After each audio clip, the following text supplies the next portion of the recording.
Do you like competition? Are you a competitive person? And hey, this is a safe space, so let's be honest. Are you competitive? I know I am. And today I'm going to tell you a story about when I realized my competitive nature maybe was hurting my ministry, and how I understood where competition went in my ministry and in my lifestyle and who I was as a person, and the other choice that I had to make, the better choice. Rather than competing, what else I could do to expand my ministry, to expand my relationships, honestly, to lead those around me, even when I didn't have a position. Not that I'm less competitive today than I used to be, but I learned where competition went. And if you're a competitive person, this episode is for you, because I'm guessing that your competitive nature has hurt you along the way. And I'm going to show you exactly how you can put competition and your competitive nature in one place and how you can thrive in your ministry on the other. All right, so let's get started. So the big question is this: how do pastors like us, who remain focused on the mission of Jesus and serving our communities without being distracted by everything in the world around us, how do we increase our effectiveness while living a lifestyle that doesn't compromise our health, our families, or our personal relationships with Jesus? That's the question this podcast is going to answer. I'm Dr. Brandon Party Cooper, and welcome to the Ministry Hackers Podcast. Welcome to this episode of the Ministry Hackers Podcast. I hope you are doing wonderfully wherever you are and whatever it is you are doing. I am super excited to be back with you today and to spend some time in this episode just to hang out, just to be in relationship with pastors. It's one of the things that I love to do. And I hope that this episode brings you some value, especially if you're like me and you are highly competitive. And I know there's some of us out there, some of us who are in the ministry. You may be one of those as a pastor or ministry leader. You may be highly competitive. And I'm excited to get into this episode and talk to you about how I've learned to deal with some of my competitive urgings being in the ministry. But first, I want to tell you about the project that I've been working on for months. For over 6 months now, I've been working on this project, the Dream Life in Ministry Cohort. I'm super excited about it. I'm ready to get it off the ground. I actually am very impatiently waiting for to open the doors for pastors like you to come in and be a part. And what the Dream Life in Ministry Cohort is it's a community. It's first and foremost a community of pastors just like you, ministry leaders just like you, all over the country, who are looking to grow their church and grow their ministries, but at the same time have time in their lives to enjoy life, to reclaim their personal lives back. It's one of the things at Ministry Hackers that we talk about, we want to do, is help pastors reclaim their personal lives. And so what the cohort is it's going to be just a community where we're going to get together. We're going to learn how to build this dream life together, how we can create margin in our lives, how we can build teams and strengthen our ministry experiences and create engaging moments for people in our churches, how we can create side incomes and side hustles and create streams of income so that we can pay off debt and save for retirement and do the things that we need to in our lives so that we're not stressed and overwhelmed. We're going to all do this together, and we're going to walk through step by step over the course of months and weeks and days. We're going to have one-on-one coaching sessions. We're going to have group coaching sessions. We're going to have interviews with pastors from all over the country showing us how they develop their own dream life in ministry and the things that they have done in their ministries to make it possible. I'm super excited. It's going to open up in just a couple of weeks. And so please, I want to invite you to join into the Ministry Hacker community. Just go to brandonpartycooper.com/free getaway. You will first get a list of 10 free getaways from all over the country that you can call up and make a reservation at anywhere between 2 days and 14 days. And it's all free. It's free for you. It's places around the country where people have said, hey, I believe in pastors and ministry leaders, and I want to bless them, and I want to give them a free getaway. And so what you'll do is you go to brandonpartycooper.com/free getaway. You will get the list of 10 places around the country, but then you'll also be added to the list to be the first to find out when the Dream Life and Ministry Cohort opens, when the doors will open, what the prices will be, what it will look like, all the goodies that you're getting. And quite honestly, I'm not telling you everything that there is. Even when you go to, when the doors open and you receive the email and you go to the page to sign up, it's not even going to tell you everything on there, because I don't want to tell you everything, because I want there to be some surprises. I want to be some things that we're just going to have fun together. because ministry should be fun. There's lots of masterminds and cohorts out there that you can be a part of. They're going to teach you how to grow your church. They're going to teach you how to grow your social media. They're going to teach you all these things. But I want to create a community where we as pastors and ministry leaders not only learn and get information given to us, but where we grow together, where we're connected with one another and having lots of fun. And so again, go to brandonpartycooper.com/free getaway, get your list of free getaways from around the country, but then be the first to learn about when the Dream Life and Ministry cohort opens up. And so you will receive those emails, you'll get those alerts, and you'll be the first to know when the door opens. Because I'm going to tell you right now, if you're one of the first ones in, then you're going to get a discount to be a part of the community, and that discount will last as long as you're in. All right, so go to brandonpartycooper.com/free getaway, be the first to learn, get your free getaway, schedule a getaway. It's free. You might as well do it. Schedule that getaway, find out if one's near you or if you can drive or fly to it. But schedule a getaway, be the first to find out about the cohort. And I'm super excited. Again, I am ready to open the doors, and there's some finishing touches I'm having to do and things I'm having to prepare. So I'm having to wait just a few more weeks, but once the doors open, you'll be the first to find out. Okay. So again, brandonpartycooper.com/free getaway, be a part, join in, and we will get started as soon as those doors open. All righty. Okay. So today this is a little bit confession time for me today, because I am competitive at the very core of who I am. From the time I was very little, and I see it in my boys already. Everything is a competition. Hey, we're going to wave goodbye to mom in the morning, so let's go to the window. Who's the first one there? And that's not even something I created. I just say, hey guys, mom's leaving, let's wave. And they are racing, and whoever gets there, I beat you, I beat there, I'm first. So it's built into them. It was built into me. And quite honestly, I have loved sports. I've loved playing games. I've loved anything that has any level of competition tied to it. However, there are some points along the way that I have created some issues, some friction, some problems, because competition was such a big part of who I was. When I was in Bible college, so let me back up just one more year. I went to Iowa State University right out of high school. My intention was to be a history teacher and a football coach. I loved history, and I was really good at math, but I didn't want to teach it for my whole life, so I chose history. Went to college, history teacher and a football coach was my plan. That was what I was wanting to do. And as many freshmen in college, you have all this freedom, all this time, all these things you get to do. You don't have to check in with anybody. And what did I do? I spent 5 hours a day on the basketball court. I would go down to the gym and I would play basketball with all kinds of people. I played basketball with the Iowa State girls team. I played one-on-one with a guy who was 7'1", and he killed me. I just wanted to be out and playing and in competition and doing something. And so I was on the court pretty much every day, all day long. And maybe I went to classes, maybe I didn't.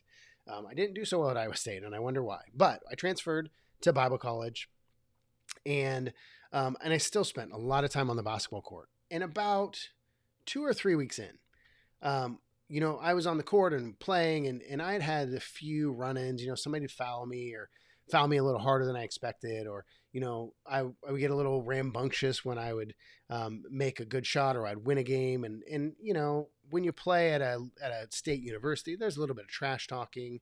Well, going to Bible college, I kind of carried that attitude and that mindset over with me, and it didn't go over so well, as you can imagine. And so, about 2 or 3 weeks in, I realized this trend. I would go on the basketball court and I'd play, and I'd have these little scuffles with people on the court. And then in chapel or in a service later on in the week, somebody would come up to me that I had played ball with. They would come up to me and they would come up and they would shake my hand or maybe put their arm around me and just say, hey man, I'm so sorry about, the way I treated you or the way I acted, or, hey, I'm so sorry that we got into that little tiff on the court. And these were guys I really didn't know, people that I didn't realize, I didn't know anything about. We were all freshmen. We were brand new. But they were coming up to me and they were apologizing for their part in what was going on. And for me, it didn't really matter to me. It didn't affect me. When I walked off the court, and it just didn't take it with me.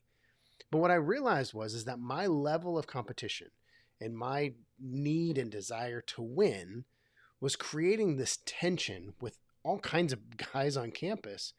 And that was how they were getting to know me. That was how they were learning about me. That was who they thought I was. And I realized that my competitive nature was actually hurting me in my relationships. It was hurting me connecting with people. It was hurting me develop close relationships. And quite honestly, it was hurting me to be trusted. Most people didn't trust me. They were uncertain about me. They thought maybe I was a bit of a jerk, and for good reason. Because on the court, I kind of was, because I just valued winning so much that I was willing to just kind of live in that tension and deal with whatever problems came. And after about 2 or 3 weeks of realizing this or coming to this realization and seeing, people coming up to me and they were taking the initiative to apologize to me, when quite honestly, most of the time it was my fault. I was being too rough, or I was being too aggressive, or I was, trash talking too much. I was the problem. It wasn't them. And they were saying sorry to me. And so I really had to back myself up and really kind of ask the question, okay, what am I doing here? Like, I'm here as a Bible college student. I'm preparing for full-time ministry. I'm getting ready to, raise my hand and say, hey, I want to serve people with my life and with my ministry and with my profession. And I was starting that off with tension and frustration and anger and bad relationships. And I said, okay, I got to figure this out. I got to figure out a way to curb this. Now, I would love to say that I did a great job of that and I never had any problems. But the reality is there have been points along the way in my ministry where there's been competition kind of rise up and relationships are hurt because I wanted to win. And it wasn't always about winning against that person. A lot of times it was just proving to myself that I could do it, that I could be better, that I could exceed my expectations, that I could go above and beyond what I thought I was capable of. And I needed a benchmark. And so people became my benchmark. If they were good at something, then that was my benchmark. And I exceeded my own expectations by going beyond where they were. And I would love to say that always worked out, but it didn't. Because not everybody likes to be competed against. I know for me, when I look around my ministry years, I haven't served with highly competitive people. There have been a few along the way. But most of them are okay with not being in competition. In fact, for some of them, competition was a little bit of a turnoff. And it was a little bit of a pushback, and it created tension in my relationship with them because they didn't see competition as valuable or necessary in ministry. And because I was operating from that competitive mindset, it was hurting my relationship with them. And this particularly came into play with my peers. So pastors who were on staff at the same level that I was. I didn't answer to them. They didn't answer to me. And I would somehow find a way, even subconsciously, to compete against them. I would compete against them for volunteers, or I would compete against them for numbers, like my ministry was bigger than their ministry, or I had more volunteers than they did, or they were going after this volunteer, and so I had to go after that volunteer, or we were both unknowingly going after the same volunteer, and it became my duty to pull that volunteer away to make sure I won that. Again, some of it was just subconscious because it's ingrained in me, built into me, who I am, to be competitive. But the reality is it hurt me. And my guess is if you're a competitive person, there have been times, and maybe it still is right now, it's hurting you in your relationships, in your ministry, with other pastors, other staff members, and maybe even with congregants. And what I want to do today is I want to talk about how you can curb that competitive nature and the choice you need to make instead, what you need to choose instead. Instead of being competitive with them, what you really should be trying to do is trying to complete them. Now, again, I love competition. I think there's a valuable place for it. Even on a team, there is a healthy environment where competition exists. We see it sometimes in kids ministry. We split the boys and the girls up in kids, and, the boys and the girls are trying to compete on who can raise the most money for missions, or who can bring the most friends, or whatever. There's healthy levels of competition that exist in ministry. But not all of us are good at creating that and fitting inside of that. But when that's happening, those are healthy competitive places. But the thing is that competition can also become a detractor from building a great team, building a strong team. One of the things we talk about here on this podcast is, trying to create, this dream life and ministry. And the key to that is creating a highly effective team. Well, you and I both know that creating a highly effective team may have levels or elements of competition, but if there's just constant tension of competition on your team, it's hard to build a team that's unified and on the same page and cheering for one another because they're pitted against each other. And so why do we need to choose to complete one another? Why should you, or why should I, choose to complete my team members instead of competing against them? Well, I have a few reasons. The first one is that it's humble and not self-serving. At the end of the day, competition, even if we create some lofty purpose behind it, competition is still self-serving on some level. So let's go back to the raising money for missions. So let's say the kids pastor appoints me as the leader of the boys and appoints, some female leader, the leader of the girls, and we're in competition to raise missions money for kids ministry. Well, I know for me, I want my boys to win because I want us ultimately to win. Like, yes, I want to raise missions money and we want to raise the most and all of that, but the competition is designed to motivate us because we want to win, because it's selfish. We want to be the best. I want to be the best leader. The boys want to be the best, team. The girls want to be the best team. The girls leader wants to be the best leader. There's a certain degree of selfishness involved. And again, in a healthy environment, that's okay. There's a certain degree that it's understandable, it's acceptable, it's in the right context. But if you follow it too far, choosing to compete against someone else is a selfish motivation.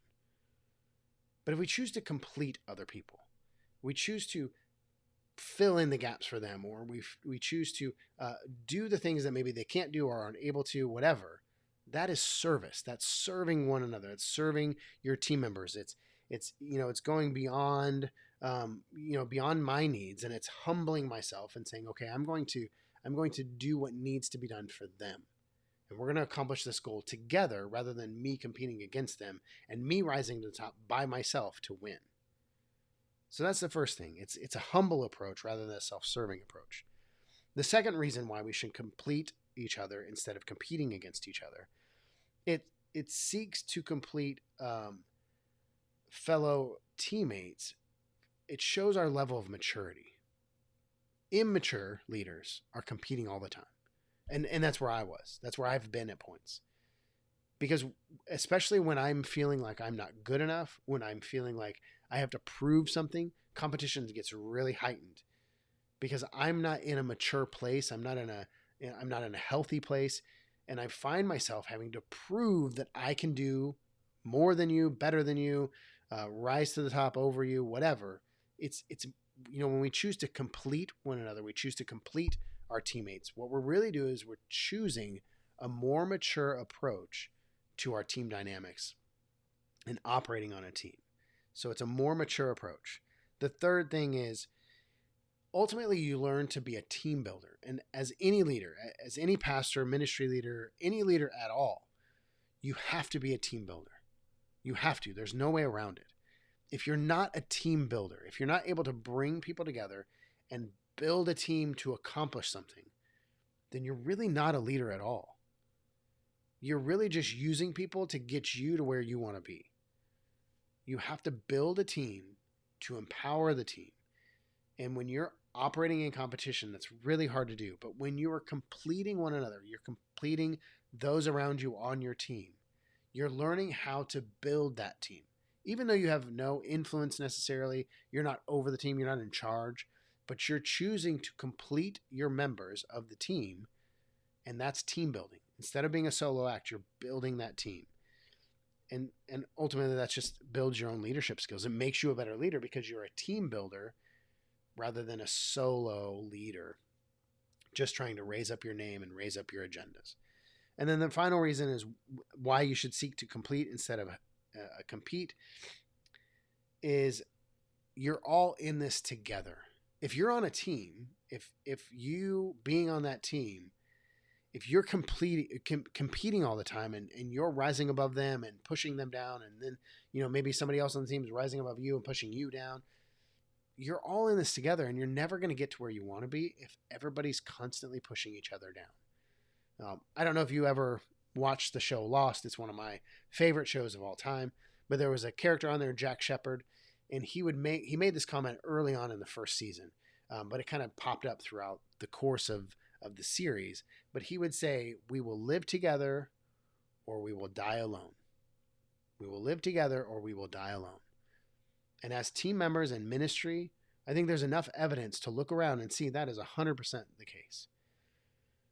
Pastors who are solo pastors that aren't able to build teams, or maybe they don't even have the people to build a team.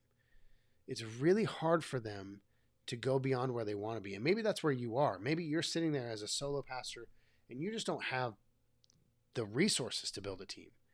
You feel the loneliness, you feel the lostness, you feel like you're just, running and not getting a whole lot done.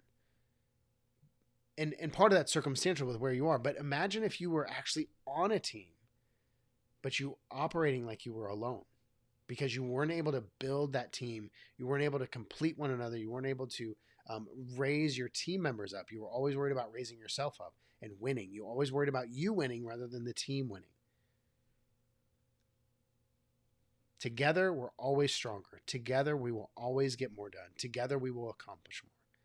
Alone, we will always have lids and caps to our leadership and to what God can and what God can do through us. And so it's just so important that we choose to complete each other rather than compete against each other. And so how do we do that? For you, what can you do to complete those around you? Well, the first thing you can do is you can learn the strengths and weaknesses of your teammates, encourage those strengths, and supplement the weaknesses. When you have a team member who's really good at something, really good, like this is the thing they excel at, the thing that they're best at, when you find that, then really allow them to operate within that strength. Encourage them, especially, sometimes we see, team members or other people who they're really good at something, but they don't see it. Encourage that strength in them. Encourage that talent or that ability, because they may not have the confidence yet, but if you encourage them and really help them to grow into that strength that they have, that skill they have, you will be a part of helping them not only soar and do great things, but to accomplish what God's called them to step into that full calling that He's placed on their lives. Because strengths are something that's embedded in us. God has given us and placed in us. And when we encourage the strengths of our teammates, man, there's not a whole lot that they can't do because they start stepping into their God-given talents and abilities. And so encourage the strengths and then supplement the weaknesses. Too often we spend time trying to fill our own gaps. I'm weak in this area, so I work really hard to get better at it. Well, instead, if you were to look around your team and say, I'm really good at this thing, and this is a gap for this guy over here, so I'm going to take this really good talent that I have, and I'm going to try and help him out or help her out because that's a gap for them. And when you help fill that gap, then maybe somebody else will help fill your gap. And when everybody's helping each other to fill the gaps that we are not very good at, well, then the team as a whole just gets better and better and better and gets stronger and is able to accomplish more and do more. And quite honestly, comes closer together, it becomes more unified. And one thing that we see throughout Scripture is the more unified we are, the more we can do and the more God can accomplish through us. So that's the first thing. Learn the strengths and weaknesses and then encourage strengths and supplement weaknesses. The second thing is to be willing to allow someone else to shine in the moment. From the time we're real little, we learn that if we do something, we do it well, and everybody claps for us, that's good. Well, as we get older, we start craving that, especially those of us who are competitive in nature. Because most of us grew up playing sports. Most of us grew up hitting home runs, catching touchdowns, hitting the game-winning shot, whatever it was for you, whatever competition you were in. We grew up with the sound of applause in our ears. Well, when you're an adult, that all goes away. Like, there's nobody on the sideline cheering for us anymore. And so whenever there is a moment for someone to cheer for us, we are very quick to jump in that spotlight. But one of the things that I found in some of the best leaders in the world is that when there's a moment for the spotlight to be on them, they find a way to redirect it to a team member and allow it to shine on that person instead. And there will be times where there will be a choice where you may get the accolades that somebody else should probably receive, or eyes will be on you when they really should be somewhere else.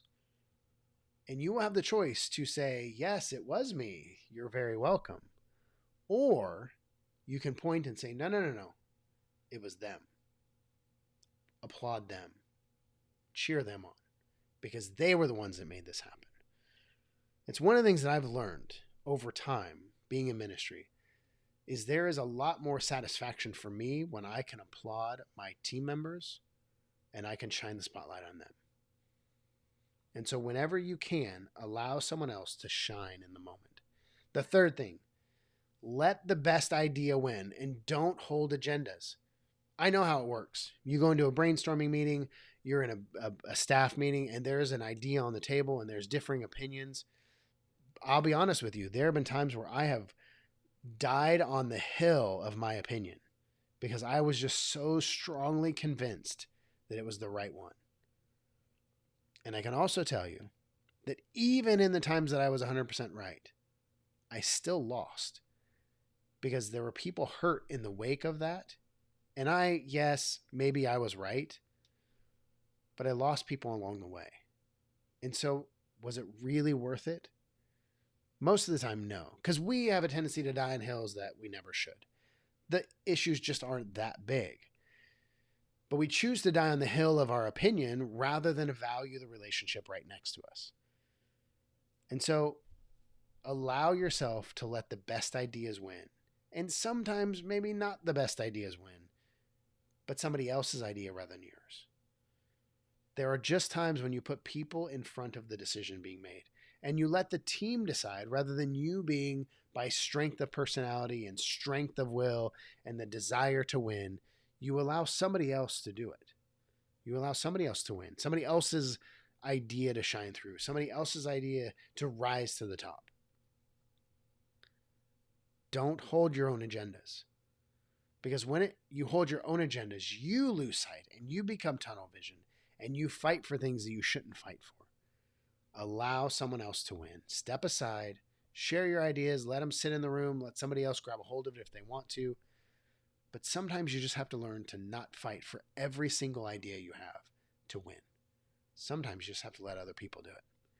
And then the fourth thing, and maybe the most important of all, is to encourage.